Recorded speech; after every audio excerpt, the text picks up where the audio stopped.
ஆதி திராவிட பழங்குடியின சமுதாயங்களின் முன்னேற்றத்திற்காக சிறப்பு திட்டங்கள் செயல்படுத்தப்படுவதாகவும் வெளிநாடு சென்று படிக்க விரும்பும் மாணவர்களுக்கு 36 லட்சம் ரூபாய் வரை கல்வி உதவித்தொகை வழங்கப்படுவதாகவும் தமிழக அரசு தெரிவித்துள்ளது.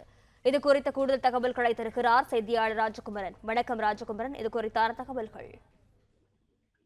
ஆதிதிராவிட மற்றும் பழங்குடியின மாணவர்களுடைய முன்னேற்றத்திற்காக பல்வேறு சிறப்பு திட்டங்கள் செயல்படுத்தப்பட்டு வருவதாக அரசு தரப்பில் தெரிவிக்கப்பட்டுள்ளது.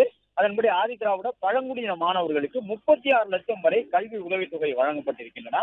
உயர்கல்வியினுடைய நுழைவுத் தேர்வில் பங்கு பெறுவதற்கான பல்வேறு சிறப்பு பயிற்சிகள் வழங்கப்படுவது மட்டுமல்லாமல் ஆதிதிராவிட பழங்குடியின மக்களுடைய சமூக முன்னேற்றத்தை கருத்தில் கொண்டு சட்ட பயிற்சி பெறக்கூடிய மாணவர்களுக்கு ஊக்கத்தொகையும் வழங்கப்படுவதாக அரசு தரப்பில் கூறியிருக்கின்றார்கள்.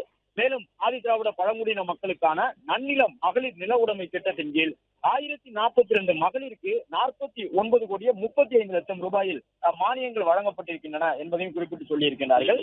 அது மட்டுமல்லாமல் வீடற்ற பட்டியலினத்தை சார்ந்தவர்கள் பழங்குடியின மக்களுக்கு மொத்தமாக 2,88,476 இலவச வீட்டுமனை பட்டாக்கள் பட்டாக்களாக இணைய முறையில் வழங்கப்பட்டிருப்பதையும் அரசு தரப்பில் குறிப்பிட்டு சொல்லப்பட்டிருக்கின்றது.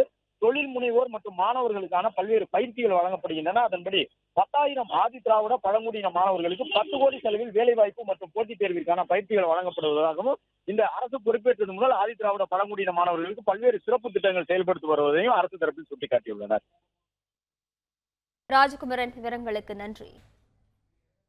பிளே ஸ்டோர் மற்றும் ஆப் ஸ்டோரில் இருந்து பாலிமர் செயலியை QR கோடு மூலம் பதிவிறக்கம் செய்யுங்கள். செய்திகளை உடனுக்குடன் பெறுங்கள்.